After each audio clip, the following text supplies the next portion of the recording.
주님께서 여러분과 함께 또한 사제의 영과 함께 요한이 전한 거룩한 복음입니다. 주님 영광 받으소서. 그날 곧 주간 첫날 저녁이 되자 제자들은 유다인들이 두려워 문을 모두 잠가 놓고 있었다. 그런데 예수님께서 오시어 가운데 서시어 평화가 너희와 함께 하고 그들에게 말씀하셨다. 이렇게 말씀하시고 나서 당신의 두 손과 옆구리를 그들에게 보여주셨다. 제자들은 주님을 뵙고 기뻐하였다. 예수님께서 다시 그들에게 이르셨다. 평화가 너희와 함께. 아버지께서 나를 보내신 것처럼 나도 너희를 보낸다. 이렇게 이르시고 나서 그들에게 숨을 불어넣으며 말씀하셨다. 성령을 받아라. 너희가 누구의 죄든지 용서해 주면 그가 용서를 받을 것이고 그대로 두면 그대로 남아 있을 것이다. 12 제자 가운데 하나로서 쌍둥이라고 불리는 토마스는 예수님께서 오셨을 때에 그들과 함께 있지 않았다. 그래서 다른 제자들이 그에게 우리는 주님을 배웠소 하고 말하였다. 그러나 토마스는 그들에게 나는 그분의 손에 있는 못자국을 직접 보고 그 못자국에 내 손가락을 넣어보고 또 그분 옆구리에 내 손을 넣어보지 않고는 결코 믿지 못하겠소 하고 말하였다. 여들의 뒤에 제자들이 다시 집 안에 모여들었는데 토마스도 그들과 함께 있었다. 문이 다 잠겨 있었는데도 예수님께서 오시어 가운데에 서시며 평화가 너희와 함께 하고 말씀하셨다. 그리고 나서 토마스에게 이르셨다. 내 손가락을 여기 대보고 내 손을 보아라. 내 손을 뻗어 내 옆구리에 넣어 보아라. 그리고 의심을 버리고 믿어라. 토마스가 예수님께 대답하였다. 저의 주님, 저의 하느님. 그러자 예수님께서 토마스에게 말씀하셨다. 너는 나를 보고서야 믿느냐? 보지 않고도 믿는 사람은 행복하다. 예수님께서는 이 책에 기록되지 않은 다른 많은 표징도 제자들 앞에서 일으키셨다. 이것들을 기록한 목적은 예수님께서 메시아시며 하느님의 아드님이심을 여러분이 믿고 또 그렇게 믿어서 그분의 이름으로 생명을 얻게 하려는 것이다. 주님의 말씀입니다. 그리스도님 참여합니다. NBA 농구 선수들 중에 타이론 보거스라는 사람이 있습니다. 한 5피트 정도 조금 넘는 사람. 그러니까 170cm 언저리에 있는 사람인데 덩크슛을 한답니다. 그래서 NBA 역사상 최단신이면서도 덩크슛이 가능한 사람 이러면서 이제 그 뭐죠? 기네스 북에 올랐다 그럽니다. 그러니까 타고난 몸집은 농구 선수하기에 좋은 몸집이 아니죠. 하지만 이제 자신의 노력과 또 열심히 누군가가 코칭 스태프들이 잘 이끌어줘서 교육의 힘이 갖고 있는 그 본성들을 극복하게 하는 겁니다. 승마 해보신 분들 있습니까? 그 말도 똑같은 말이 아니라 그러잖아요. 아주 성능이 좋은 말, 능력치가 좋은 말들은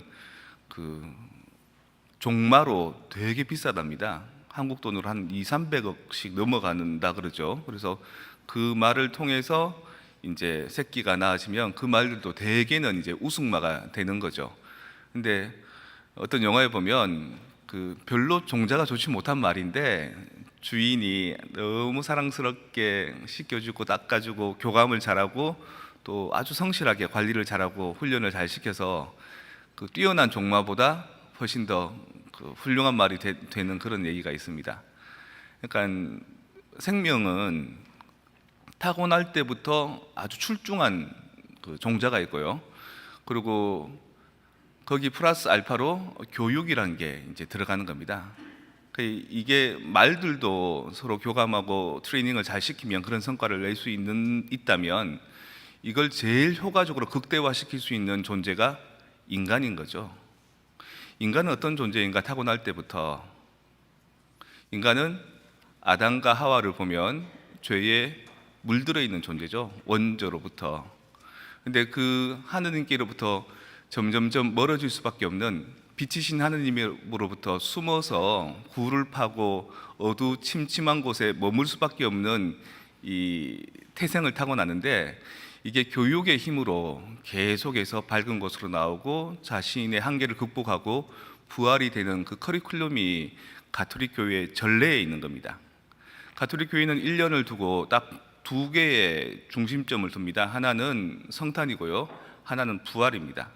그래서 성탄을 준비하기 위해서는 대림이라는 시간을 가지고요, 또 부활을 준비하기 위해서는 사순이라는 시간을 가진 거죠. 그래서 사순 시기, 부활 시기, 또 대림 시기, 성탄 시기.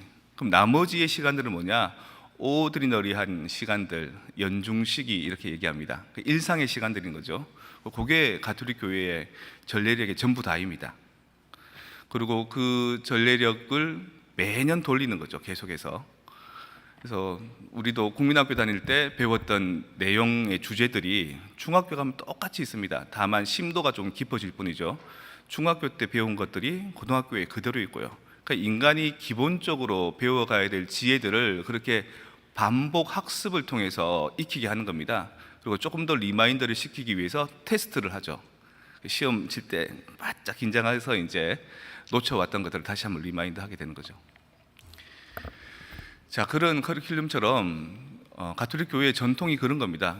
1년 내내 일상을 살면서 또 성탄을 위해서 대림을 준비하고 또 부활을 위해서 사순을 준비하고, 그런 걸 통해서 우리가 태생은, 본성은 종마가 아니지만 태생은 죄에 물들어 있는 그런 인류의 존재지만 여기에서부터 자신의 노력에 따라서, 교회의 가르침에 따라서 점점 더 극복되는 삶들, 이거를 전망하고 있는 거죠. 부활 전에도 사순절과 성주간이라는 특별한 의미를 가지지만 부활 이후에도 예수님이 부활하신 날부터 40일이 지나면 예수님께서 승천하시는 예수 승천 대축일을 지내죠. 그리고 열흘 더 지나면 50일이 지나면 오순절이라 그래서 성령께서 내려오시는 가치를 이제 우리에게 전달해 주는 겁니다. 자, 이런 전체적인 큰 그 얼개 구조들에 대한 조감을 하고 난 뒤에 이제 들어가는 거죠. 부활절이 됐지만 출래 불사춘, 봄은 왔지만 아직 봄이 오지 않았다. 왕소군이라고 중국의 미인이 중국 땅에서 다른 곳으로 이제 잡혀갔죠. 오랑캐 땅으로 잡혀갔죠. 그래서 꽃이 만발하는 이 계절을 바라보면서 봄은 왔지만 아직 봄이 오지 않았다. 왜? 날씨가 추워서 꽃이 안 펴서 그게 아니라 내 마음이 고향을 그리고 있기 때문에 내 마음은 아직 겨울이다. 마찬가지로 부활은 왔지만 아직 나에게는 부활이 잘 안 오더라는 겁니다. 지난주에 제가 아하 체험을 통해서 각자의 체험에 따라서, 각자의 아하 깨달음에 따라서 부활이 다르게 온다 그랬죠, 그죠? 대부분의 사람들은 지금 부활을 덜 맞이했을 겁니다. 병원에 가서 이제 다달이 약을 타러 갈 때 그 의사 선생님이 묻습니다. 신부님은 뭐가 제일 힘드세요? 그러면 제가 보이지 않는 하느님을 믿는 게 힘듭니다. 눈에 안 보이는 하느님을 사랑하는 게 힘듭니다. 그러거든요. 여러분은 뭐가 제일 힘드세요? 성당에서 부활했다 그러는데 내 마음은 아직 부활이 되지 않아서 힘듭니다. 그렇게 대답하는 거나 마찬가지인 거죠. 오늘 토마스 얘기가 나오죠. 제자들한테 예수님이 나타납니다. 사실은 이 제자들이 예수님이 나타나신 걸 보고 믿었다라고 하지만 그렇게 쉽게 믿지 않습니다. 예수님께서 돌아가시고 난 뒤에 무덤가에 간 그 제자들 베드로와 요한도 보면 예수님 부활했다는 걸 믿지 못하고 갑니다. 그리고 또 60스타디온에 떨어진 엠마오로 가는 제자들도 예수님 부활한다는 사실을 머리로는 알고 있지만 그걸 믿지 못하고 있습니다.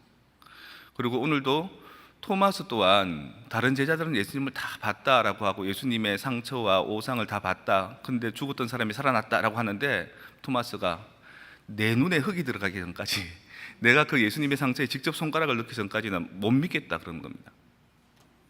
그러니까 여러분만 부활을 덜 맞이하는 게 아니라 그 당시 예수님과 함께 직접 배우고 함께 숨쉬었던 사도들도 그러했다는 거죠. 그러니 여러분이 아직 내 인생이 변화되지 않았다, 내 인생이 부활하지 않았다라는 게 전혀 이상하게 들리지 않는 겁니다.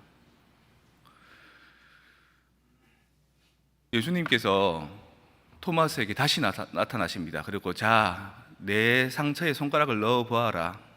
그리고 내 모습을 진짜 네가 확인해 봐라. 그러니까 토마스가 나의 주님, 나의 전부요라고 이렇게 고백하거든요. 토마스한테 너는 나를 보고서야 믿느냐, 나를 보지 않고 믿는 사람은 복되다, 이렇게 말씀하시죠. 그거는 다시 말해서 예수님이 부활한다는 가치가 아니라 너는 너의 부활을, 네가 변하고 지금의 너의 한계 상황이 극복되고 나서야 안심하느냐. 네가 지금 어려움 중에 있지만 너는 점점 더 좋아질 것이고 너는 바뀔 것이고 너는 변화할 것이라는 그 희망과 소망을 갖고 있는 너는 복될 것이다, 이렇게 얘기하시는 거죠. 여러분 바뀔 겁니다. 여러분 변화할 겁니다. 점점 더 좋게. 그리고 그것에 대해서 주님께서 나에게 와서 숨을 후 불어넣어 주시면서 성령을 받아라. 네가 땅에서 풀면 하늘에도 풀릴 것이고 땅에서 매면 하늘에도 매일 것이다. 그러니까 내가 어떤 삶의 태도를 살아가느냐에 따라서 천지가 감동할 수 있다라는 겁니다. 성령을 받아라. 그리고 내 숨을 후 받아라. 마치 아담과 하와를 흙으로 빚으시고 하느님께서 당신 숨결을 불어넣어 주셔서 그들에게 생명을 갖게 해주신 것처럼 예수님께서 여러분에게 생명의 숨결을 불어넣어 주신다는 거죠. 그렇다면 우리는 어떻게 부활을 맞이할 수 있을까? 잠시 포즈를 취하는 겁니다. 사진 찍을 때 포즈 취하세요 그러잖아요. 그게 어떤 형태를 가지세요가 아니라 잠시 멈추세요라는 뜻이 아닙니까? 그죠? 포즈. 그러니까 포즈를 가지시고 숨을 들이쉴 때 예수님께서 내 코끝에 당신의 숨결을 불어넣어 주신 걸 느끼십시오. 하느님께서 흙으로 빚어내시고 사람을 당신 숨결을 불어넣어 주시는 것을 느끼십시오. 아, 내 바로 앞에 예수님이 계시구나. 내 바로 앞에 하느님이 계시구나. 내가 이 숨을 들이쉬고 내쉬는 것은 나의 능력이 아니라 그분께서 섭리하셔서 내가 숨 쉬고 내쉬고 하는구나. 숨 들이쉴 때 주님의 존재하심을 느끼시고 내쉴 때 감사하는 마음으로 내쉬는 숨 자체가 감사 기도가 될 수 있도록, 그러면서 생각하십시오. 나는 지금 어떤 삶을 살고 있지? 나는 지금 행복한가? 나는 지금 혼란스러운 게 없는가? 나는 지금 괜찮은가? 그리고 이 상황들을 조금 더 좋게 극복하기 위해서, 조금 더 좋게 변화하고 부활하기 위해서는 어떻게 해야 되지? 라고 그 부분을 포커싱 하는 거죠. 누군가 얘기했습니다. 하루에 5분만이라도 명상하면은 그 사람 삶은 바뀐다고. 그 집단은 바뀌고 그 나라는 변하게 된다고. 기도와 명상의 전문 영역이 종교와 신앙 아닙니까? 여러분 부활하신 예수님을 만나고 여러분의 부활을 도모하려면 숨 쉬십시오. 그리고 나는 지금 어떤 상태에 있을까? 내 마음은 어떻고 내 기분은 어떻고 지금 내 주변에 어수선한 것은 뭔가 있을까? 그리고 그걸 위해서 나는 어떻게 해야 될까? 그게 없이 힘만 가지고 여기저기를 부딪히고 다니니까 좌충우돌하는 겁니다. 나는 어떤 현 상태에 있고 그 현 상태를 조금 더 낮게 성숙하기 위해서는 어느 방향으로 나가야 될까?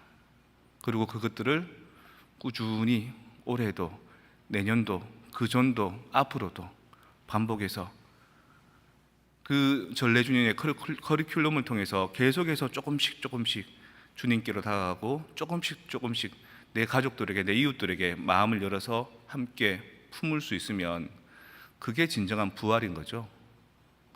지금은 봄이 왔으나 봄을 느끼지 못하는 것처럼 지금은 이미 부활이 왔으나 나 자신이 부활하지 못했다는 것을 아쉬워하고 있지만 이 부분에서 좀 더 넓은 전망을 가지고 신앙생활 안에서 나를 잘 교육시키고 숙달시키고 반복하게 되면 우리는 틀림없이 종래에 하느님을 만나는 삶을 살게 될 겁니다.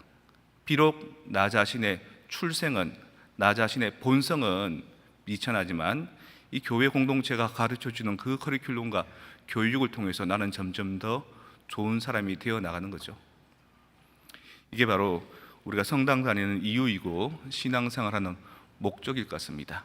그래서 여러분의 아하 체험에 따라서 여러분의 삶이 변하고 부활할 수 있는 것처럼 우리가 함께 그 방향으로 나아가고 있는 기차에 타고 있다는 것을, 그 배에 함께 올라 있다는 것을 여러분들 잊지 마시고 여러분들의 믿음이 아니라 우리 교회 공동체의 믿음으로 여러분들의 인생이, 여러분들의 삶이, 여러분들의 신앙이 점점 더 증가해 나가기를 이 미사 중에 기도하도록 합시다.